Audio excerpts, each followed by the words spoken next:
Hello dear students, welcome back again in your Hindi revision video. This is revision video 3. So, I hope all of you are fit and fine and also good doing studies every day. Okay, so let's start our today's video with the very first topic, that is reading and comprehension. So, what are we going to read today? We are going to read a new story, but before that you have to arrange your Hindi book, Hindi notebook, pencil and eraser. I hope all of you have arranged them. Now let's start. So, very first everyone open chapter 13. चालाक खरगोश. सभी लोग चालाक खरगोश chapter 13 open कर लेंगे अपनी अपनी हिंदी बुक में. आज हम इस लेसन की रीडिंग करने जा रहे हैं. सो आई होप आप सभी ने ओपन कर लिया होगा. तो एज यूजुअल पहले मैं रीडिंग करूंगी, after that you will read. Okay, now everyone have to put your fingers on your book and listen to me carefully. Chiku नाम का एक खरगोश था. एक दिन वह अपनी पत्नी के साथ बाग में घूम रहा था. घूमते हुए उसकी पत्नी ने पेड़ पर मीठे मीठे फल लटके देखे तो उसके मुंह में पानी आ गया. उसने चीकू से फल तोड़कर लाने को कहा. इस पर चीकू ने कहा, यह बाग एक भेड़िए का है जो बहुत खूंखार है. अगर उसे पता चल गया कि हमने फल तोड़े हैं तो वह हम दोनों को मारकर खा जाएगा. चीकू की पत्नी उसके समझाने पर भी नहीं मानी. हार कर चीकू को फल तोड़ने जाना पड़ा. चीकू ने जैसे ही फल तोड़ने शुरू करे वहां भेड़िया आ गया. चीकू फौरन फल लेकर भागा और पास पड़े एक ड्रम में फल छिपा दिए. चीकू उस ड्रम में फल रखकर बाहर आकर चुपचाप खड़ा हो गया. तभी वहां भेड़िया आ गया. उसने चीकू से पूछा, क्या तुमने किसी खरगोश को वहां से फल ले जाते देखा है? चीकू समझ गया कि भेड़िया उसे पहचान नहीं पाया है.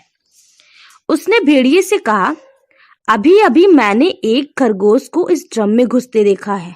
उसके पास बहुत से फल थे. भेड़िया ड्रम के पास गया तो उसमें से फलों की खुशबू आ रही थी. भेड़िया खरगोश को मारने के लिए उस ड्रम में घुस गया. चालाक चीकू ने फौरन ड्रम का ढक्कन बंद कर दिया. भेड़िया ड्रम के अंदर ही मर गया. चीकू और उसकी पत्नी उस बाग के मालिक बन गए. इस तरह चीकू ने अपनी बुद्धि से अपनी जान बचाई और साथ ही बाग का मालिक भी बन गया. तो इस कहानी से हमें क्या शिक्षा मिलती है? यस, कि कितनी भी मुसीबत हो हमें धैर्य से और चालाकी से काम लेना चाहिए, बिल्कुल चीकू की तरह. सो अब आपकी बारी है. मैंने रीडिंग कर ली, अब आपका टर्न है. नाउ आपको रीडिंग करनी है इस चैप्टर को, तो आपको वीडियो को पॉज करना है और रीडिंग स्टार्ट करनी है. So pause the video and start the reading. I hope आप सभी ने रीडिंग बहुत अच्छे से कर ली होगी. चलिए अब हम नेक्स्ट टॉपिक पे आते हैं. हमारा नेक्स्ट टॉपिक है कॉम्प्रिहेंशन का, जिसमें मैं आपसे कुछ क्वेश्चन पूछने जा रही हूँ. तो हमारा पहला क्वेश्चन है, are you ready for that? Okay, तो हमारा पहला क्वेश्चन है, चीकू और उसकी पत्नी कहाँ घूम रहे थे? चीकू और उसकी पत्नी कहाँ घूम रहे थे? यस, वह और उसकी पत्नी एक दिन बाग में घूम रहे थे. Okay, now our next question. Chiku की पत्नी का मन किस चीज के लिए मचल गया? क्या बता सकते हैं कि पत्नी का मन किस चीज के लिए मचल गया? यस, चीकू की पत्नी का मन मीठे मीठे फलों को देखकर उनके लिए मचल गया. हमारा तीसरा प्रश्न है, भेड़िए को पता होने पर क्या होता? भेड़िए को पता होने पर क्या होता? यस, भेड़िए को पता होने पर वह उन्हें मारकर खा जाता. सो ये हमारे 3 प्रश्न थे जो मैंने आपसे पूछे. अब मैं आपको 2 प्रश्न होमवर्क के लिए दे रही हूँ और ध्यान रखिए, जो होमवर्क मैं यहाँ देती हूँ सेम होमवर्क ही आपका पीडीएफ में भी होता है. आपको होमवर्क केवल एक बार करना होता है, चाहे आप वीडियो का करिए और चाहे पीडीएफ का करिए. सेम होमवर्क दोनों में होता है, बस उसमें रिटन में होता है. ओके, तो हमारा पहला प्रश्न होमवर्क के लिए है, चीकू ने फल कहाँ रखे? चीकू ने फल कहाँ रखे? हमारा दूसरा प्रश्न है भेड़िया ड्रम में क्यों घुस गया? भेड़िया ड्रम में क्यों घुस गया? So these are two questions for you. You have to give the answers in your notebook. This is your writing and comprehension homework. Now let's move to our next work. What is our second topic? Our second topic is, yes, writing and dictation.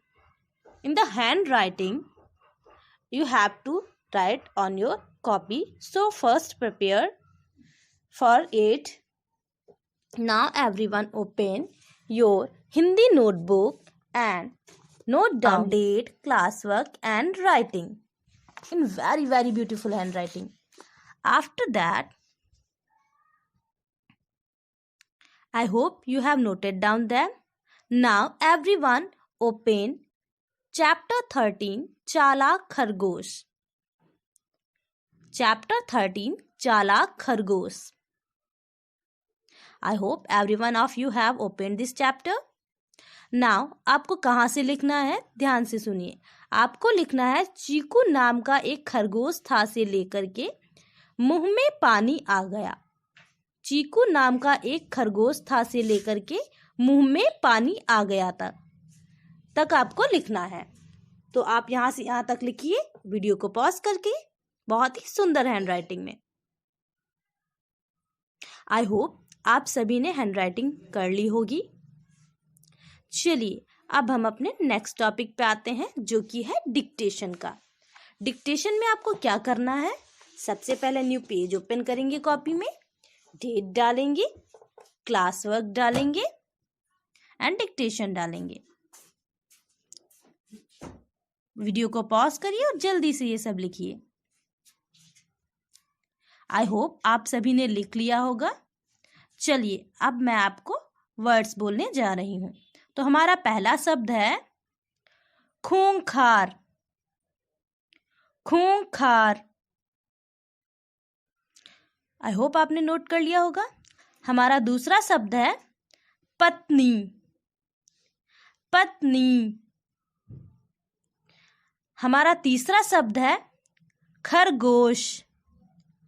खरगोश. हमारा चौथा शब्द है हार कर. हार कर. हमारा पांचवा शब्द है फौरन. फौरन. हमारा छठा शब्द है ड्रम. ड्रम. ड्रम. हमारा सातवां शब्द है चुपचाप. चुपचाप. हमारा आठवां शब्द है ढक्कन. ढक्कन. आई होप आप सभी ने नोट डाउन कर लिया होगा इन वर्ड्स को बिल्कुल सही सही. चलिए अब हमारा टाइम हो गया है इनको चेक करने का. सो अब मैं आपको एक एक करके सारे वर्ड्स दिखाऊंगी और आपको उन सारे वर्ड्स को मैच करना है. और अगर आपका वर्ड सही है तो आप 1 नंबर देंगे और अगर आपका वर्ड गलत है तो क्रॉस करके 0 देंगे. Same as you are doing every day. Okay. So हमारा पहला शब्द आपको स्क्रीन पे दिख रहा होगा खूंखार. मैच करिए, नंबर दीजिए. हमारा दूसरा शब्द है पत्नी. इसे भी मैच करिए और नंबर दीजिए. हमारा तीसरा शब्द है खरगोश. इसे भी मैच करके नंबर दीजिए. हमारा चौथा शब्द है हार कर. हमारा पांचवा शब्द है फौरन. हमारा छठा शब्द है ड्रम. हमारा सातवां शब्द है चुपचाप. हमारा आठवां शब्द है ढक्कन. आई होप आप सभी ने अपने वर्ड्स मैच कर लिए होंगे और नंबर दे दिए होंगे और आप सभी के बहुत अच्छे मार्क्स आए होंगे. इट्स ओके, अगर गलत हुआ है आपको उन वर्ड्स को याद कर लेना है. चलिए अब हम अपने ग्रामर के टॉपिक पे आते हैं. तो हमारा ग्रामर का टॉपिक क्या है? यस, आज का हमारा टॉपिक है पर्यायवाची शब्द, मतलब समानार्थ वाले शब्द जिनका एक ही अर्थ होता है पर शब्द अलग अलग होते हैं. हम कोई भी शब्द बोले लेकिन अर्थ उनका एक ही होता है. तो सबसे पहले आप सभी लोग ध्यान से सुनेंगे जो भी मैं पर्यायवाची शब्द पढ़ाने जा रही हूँ. उसके बाद में इनको आपको लिखना होगा, ठीक है? तो हमारा पहला शब्द क्या दिया है यहाँ पर? पानी। पानी का अर्थ तो आपको पता है, पानी का पर्यायवाची क्या क्या होगा? पानी का पर्यायवाची होता है जल, नीर। जल, नीर। हमारा दूसरा शब्द है यहाँ पर आग। आग के पर्यायवाची कौन कौन से होते हैं? आग का पर्यायवाची होगा अग्नि, पावक। अग्नि, पावक। हमारा तीसरा शब्द है हवा। हवा का पर्यायवाची क्या होगा? पवन, समीर। पवन, समीर। हमारा अगला शब्द है पुष्प। पुष्प का पर्यायवाची क्या होगा? पुष्प का पर्यायवाची होगा फूल, कुसुम। फूल, कुसुम। हमारा अगला शब्द है भू। भू का पर्यायवाची क्या होगा? भू का पर्यायवाची होगा धरा, धरती। धरा, धरती, माता। तो हमारे ये पर्यायवाची शब्द थे जो कि आज हमने आपको पढ़ाए। अब आपको क्या करना है? वीडियो पॉज करना है और इन सारे पर्यायवाची शब्दों को अपनी कॉपी में नोट कर लेना है। नोट करने के बाद आपको इनको याद भी करना है, क्योंकि जब क्लास होगी तो मैं आपसे इनको सुन भी सकती हूँ। सो आपको इन सारे पर्यायवाची शब्दों को याद भी करना है। Pause the video and note down in your copy. I hope you have noted down them in very beautiful handwriting. Let's come to our last topic. What is our last topic? What is our last topic? Our last topic is vocabulary words, यानी शब्दकोश। तो देखते हैं आज हम कौन से words इसमें पढ़ने जा रहे हैं। चलिए सभी लोग स्क्रीन पर ध्यान से देखिएगा और ध्यान से सुनिएगा। हमारा पहला शब्द है पत्नी। पत्नी मतलब बीवी। पत्नी का अर्थ होता है बीवी। हमारा दूसरा शब्द है खूंखार। खूंखार आपने डिक्टेशन में भी लिखा था ना, तो खूंखार का अर्थ क्या होता है? खूंखार का अर्थ होता है खतरनाक। खूंखार मतलब खतरनाक। बुद्धि। बुद्धि का अर्थ क्या होता है? अक्ल। बुद्धि का अर्थ अक्ल। हमारा अगला शब्द है फौरन। फौरन का अर्थ होता है तुरंत। फौरन का अर्थ होता है तुरंत। हमारा अगला शब्द क्या है? चुपचाप। और चुपचाप का अर्थ क्या होता है? शांत। चुपचाप का अर्थ होता है शांत। सो ये शब्दार्थ थे जो आज हमने सीखे। चलिए एक बार आप सभी लोग मेरे साथ बोलिए। पत्नी, बीवी। पत्नी, बीवी। खूंखार, खतरनाक। खूंखार, खतरनाक। बुद्धि, अक्ल। बुद्धि, अक्ल। फौरन, तुरंत। फौरन, तुरंत। चुपचाप, शांत। चुपचाप, शांत। सो अब आपको क्या करना है? वीडियो को पॉज करना है और इन सारे शब्दों को अपनी कॉपी में बहुत ही सुंदर हैंडराइटिंग में लिख लेना है। ओके? सो आप सभी को इन्हें बहुत ही सुंदर हैंडराइटिंग में अपनी कॉपी में लिख लेना है। आई होप आप सभी ने इन्हें बहुत ही सुंदर हैंडराइटिंग में लिख लिया होगा। अब आपका डिक्टेशन का होमवर्क जो कि रह गया है वो मैं बताने जा रही हूँ कि आपका डिक्टेशन का होमवर्क क्या है। आपको आज डिक्टेशन में ओ तथा अ की मात्रा वाले 5-5 शब्द लिखने हैं।